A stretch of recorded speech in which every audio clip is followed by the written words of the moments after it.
జయము బీసీ కార్యక్రమానికి సభాధ్యక్షుడు మల్లికార్జున గారికి, అదేవిధంగా ఈ కార్యక్రమంలో ఈరోజు చాలా మంది భక్తులందరూ కూడా మాట్లాడినారు. అదేవిధంగా వేదిక మీద ఉన్నటువంటి పెద్దలకు, ప్రాణ సమానమైన బీసీ సోదరులకు, పత్రికా విలేకరులకు, ప్రతి ఒక్కరికి కూడా హృదయపూర్వక నమస్కారాలు తెలియజేసుకుంటా ఉన్నాము. 1923కు ముందు రాష్ట్రంలో, ఉమ్మడి రాష్ట్రంలో ఎన్టీ రామారావు గారు మొదలుపెట్టినటువంటి పార్టీలో తెలుగుదేశం పార్టీని గుర్తించి, తెలుగుదేశం పార్టీ బీసీలకు ఒక గుర్తింపు తెచ్చినటువంటి పార్టీ మన యొక్క ప్రియతమ నాయకులు ఎన్టీ రామారావు గారు. నాడు మొదలు పెట్టినప్పుడు తీసుకున్నటువంటి అనేక నిర్ణయాలు కావచ్చు, సంస్కరణలు కావచ్చు, ఈ బీసీల కులాలను అందరినీ కూడా ఏ విధంగా పైకి తీసుకురావాలి, వారికి కూడా ఈ యొక్క రాజ్యాంగంలో ఏవైతే ఉన్నారో ప్రతి దగ్గర కూడా వాళ్ళను కూడా కూర్చోబెట్టుకొని సంస్కరణలు తీసుకొచ్చి వారికి పెద్దపీట వేయడం జరిగింది. ఎంతో మంది యొక్క బీసీలను స్పీకర్లుగా చేశారు, మంత్రులుగా చేశారు, మాజీ ఈ యొక్క డిప్యూటీ సీఎంలకు కూడా చేసినటువంటి ఘనత తెలుగుదేశం పార్టీ అని చెప్పి కూడా గర్వంగా చెప్పగలుగుతా ఉన్నాం. ఈ రోజు వైఎస్ఆర్ పార్టీ చెప్తా ఉన్నారు, మేము కూడా బీసీలకు అనేటువంటి కార్యక్రమాలు ఇచ్చామని. వైఎస్ఆర్ పార్టీ నాయకులు కులాలను విభజించారు, కార్పొరేషన్లు అన్నారు, నిధులు లేవు. గత తెలుగుదేశం పార్టీలో ప్రతి కులానికి కూడా నిధులు ఇచ్చి ఆ కార్పొరేషన్ల ద్వారా వారి సంక్షేమానికి, వాళ్ళ కుల వృత్తులకు గౌరవంగా చూసినటువంటి పార్టీ తెలుగుదేశం పార్టీ. ఈ రోజు కేవలం నామికవాస్తిగా రాజకీయ నిరుద్యోగం కోసం, వాళ్ళ నిరుద్యోగాల కొరకు కార్పొరేషన్లు పెట్టి, డైరెక్టర్ల పోస్టులు పెట్టి, ఏలాంటి ఆ పదవులు కానీ కుర్చీలు లేని కార్పొరేషన్లు ఇచ్చినారంటే అంత హీనమైన ఉన్నటువంటి ఈ యొక్క వైఎస్ఆర్ పార్టీ అది. ఈ రోజు ఒక పేరుకు మాత్రమే బీసీలకు పెద్దపీట వేస్తామని చెప్పినటువంటి వైఎస్ఆర్ పార్టీ, ఈ యొక్క నాయకులు, వైఎస్ఆర్ పార్టీలో ఉన్నటువంటి నాయకులు, ఈ యొక్క ఏదైతే బీసీలు కూడా మీరు ఆలోచించండి. గత తెలుగుదేశం ప్రభుత్వంలో ఉన్నప్పుడు చాలా మంది ఇక్కడి నుంచి అక్కడికి పోవడం జరిగింది.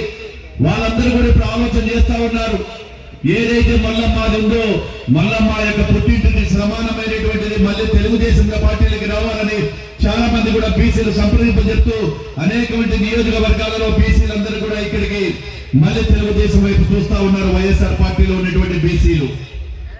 ఈ సందర్భంలో ఒకటే మనం ఆలోచన చేసుకోవాలి, ప్రతి ఒక్కరం కూడా సమానంగా మనం అందరం కూడా సర్దుకొని వచ్చేటువంటి వాళ్ళకందరికీ కూడా అవకాశాలు కల్పించి పార్టీ అధికారంలోకి రావాలంటే ఒక చేత ఏ పని కూడా చేయలేము.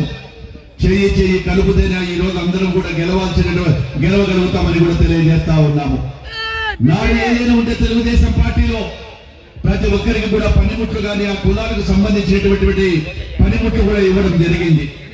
అదే విధంగా గతంలో తెలుగుదేశం పార్టీలో ఉన్నప్పుడు ఎప్పుడు కూడా ఏదైనా కానీ ఏ పార్టీలో ఎవరున్నా హత్యాకాండాలకు ఎప్పుడు కూడా చంద్రబాబు ప్రోత్సహించేవాడు కాదు. ఈ రోజు వైఎస్ఆర్ పార్టీ నాయకులు వచ్చిన తర్వాత అనేకమైన గ్రామాలలో దాడులు చేస్తా ఉన్నారు, మనసును చంపుతా ఉన్నారు, అదే విధంగా అక్రమ కేసులు పెట్టి హత్యా కేసులు పెడతా ఉన్నారు. అదే బనగానపల్లి నియోజకవర్గంలో వడ్డెర కులానికి చెందిన సుబ్బారావు అనేటువంటి వ్యక్తిని నా నియోజకవర్గంలో కేవలం రాజకీయ ప్రత్యర్థి కోసం చంపినటువంటి ఏ నాయకులు ఉన్నారో వాళ్ళకు శిక్ష పడేంత వరకు ఈ సభాముఖంగా చెప్తా ఉన్నాం. ఆయనను ప్రశ్నించేందుకు కూడా వదిలిపెట్టమని కూడా తెలియజేస్తా ఉన్నాం. ఎందుకంటే చాలా బాధాకరం, కేవలం రాజకీయంగా ఒక నాయకుడు పైకి వస్తున్నాడని కేవలం గుర్తింపు కోసం కొలింగులను హత్య చేయడం జరిగింది ఎన్నికలు జరిగిన 3 నెలలకే. అదేవిధంగా నా నియోజకవర్గంలో దాదాపు 15 మంది మీద హత్యాయత్నం కేసులు పెట్టారు. ఊర్లో లేని వాళ్ళను హత్య గడువ జరగకపోతే కూడా చెప్పి జరుగుతా ఉంది. ఈ రోజు మీ పోలీస్ కావచ్చు, రేపు ఆ పోలీసే మా పోలీసే వాళ్ళకు కూడా హెచ్చరిస్తా ఉన్నాం. ఖచ్చితంగా కూడా వాళ్ళని అధికారంలో చట్ట ప్రకారం శిక్షిస్తామని తెలియజేస్తా ఉన్నాం. కాబట్టి దయచేసి మనందరం కూడా మీరందరూ మీ సహకారంతోనే ఈ రోజు బీసీల సహకారంతో తెలుగుదేశం ప్రభుత్వంలో వేదిక మీద చాలా మంది కూడా పెద్దలు ఉన్నారు. చాలా మందికి కూడా ఈ రోజు గుర్తింపు వచ్చే అక్కడ కూర్చున్న కార్యకర్త ఈ రోజు నాయకుడుగా ఇక్కడ ఉన్నారు. ఇక్కడ ఉన్నటువంటి నాయకులు చాలా మంది ఒకప్పుడు కార్యకర్తలే. మీరందరూ కూడా కార్యకర్తలు కష్టపడి పనిచేస్తే పార్టీ గుర్తింపు ఇస్తుంది.